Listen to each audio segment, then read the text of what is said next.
This is a 2018 Toyota Tacoma. It is the SR5 model, the 2.7 4-cylinder, two-wheel drive. I have about 76,000 miles on it. I am doing a transmission flush. For that you will need roughly 5 or 6 quarts of transmission fluid. I bought 6 just to be safe. When you drain it, you usually get about 4 quarts out. I'm not doing a full flush like a shop, I'm just draining the pan and then refilling, which a lot of people don't know how to do because, as you know, this truck has no dipstick under the engine. There's only a drain and a fill plug, but I'll show you a quick way to do it easily. So I am under the truck, right behind the transmission where the drive shaft sticks out. And if you look up above, you will see a big bolt, which I have taken out right here. It is a 24 millimeter, and it looks like this. You will pull that out first to make sure it's not stuck before you drain it. And once you get that done, if you look underneath, right here where I'm pointing, that is a 14 millimeter drain plug. It looks just like the drain plug on the oil pan, so don't mix them up. But you'll pull that to actually drain the pan. Okay, so take the top plug off, then the bottom, let it drain. You should get about 4, maybe 4.5 quarts out, depending on the transmission temp. And then you will put this back in and start the refill process. And for that, you will see I have a little fluid pump, and I got a 4-quart jug, or a gallon. I'm gonna start off with that, and then I'll probably have to add another quart to get that dry. And what I'm gonna do is fill up this until it starts to come out the top. And with Toyotas, there's a special process where the transmission is supposed to be up to temperature when you check the level. But I'll show you how I do it instead, okay?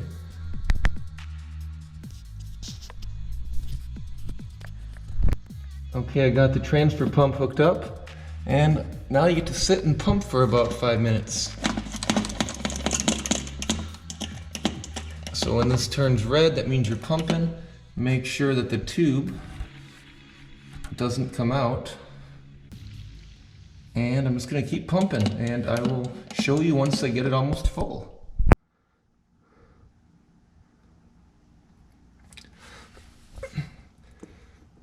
So what you do then is you keep putting fluid until it starts to come out the top. And now you can see it's dribbling down, making a mess. It's on the 6th bottle, but I got probably 5.5 quarts actually in. And now what I'm gonna do is I'm gonna plug it and take it for just a short drive, maybe a mile or 2, to get the transmission lukewarm but not hot. Okay? So put the plug in. And I'm only gonna do it finger tight, because if it's too tight, you know, if the fluid wants to come out, I don't want it to, you know, damage anything. I'd rather just drip a little bit. So I'm just gonna snug it up by hand, finger tight. There we go, that's it. And now I'm gonna clean this mess up and take it for a spin around the block. So I'm backing out of the garage. I'm gonna go for about a 2-mile drive. I don't want the transmission to get hot. I just want it to get up to temperature.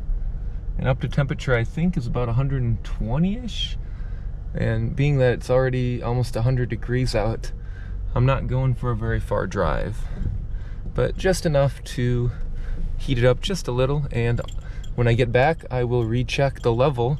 And as you know, transmission fluid expands as it gets warm. So what's gonna happen is when I get back home and I pull that plug, it's gonna kind of dribble out a little bit. And by letting it dribble out, that will set the fluid at the correct level. And if you were doing it properly, you would have a Toyota scan gauge, and that scan gauge would actually make sure it's exactly the right temp. But basically, a short warm-up is all you need to get that correct temp. And if you live in a cold climate, you may have to drive for 4 or 5 miles to get it up to temp.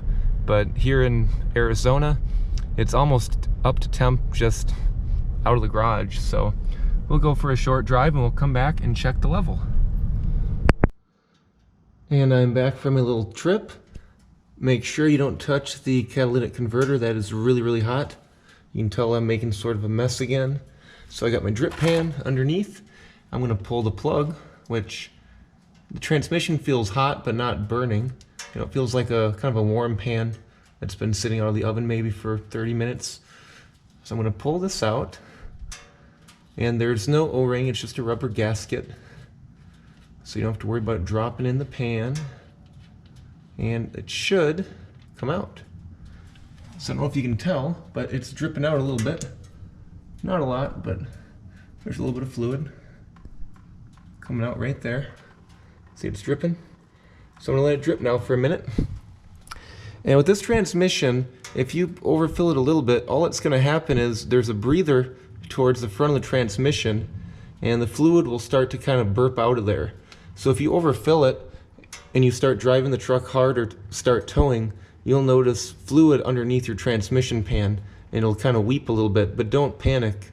It'll stop after a little bit, or the other way to fix it is just pull the plug and let it drip a little bit so it can kind of, you know, alleviate that excess fluid. But once this has stopped dripping, I will put the cap back on and it will be ready to go. And now the transmission has stopped dripping. I'm just gonna do a quick test, make sure it feels warm. Yep, warm but not burning. Put the plug back in.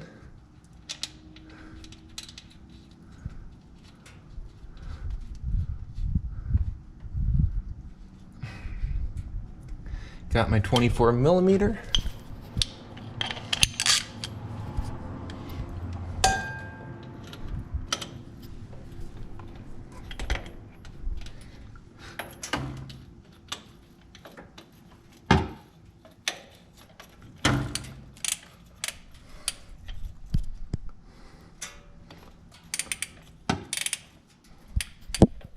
And this is not very tight. I'm just going to do it snug with one hand, and that's plenty tight. Now I'm just going to wipe it off with some degreaser and get all this fluid that's dripping, and I'll be done. And now I got all the fluid and grime off, and I cleaned around the fill plug, and the job is now done. And that's all you have to do.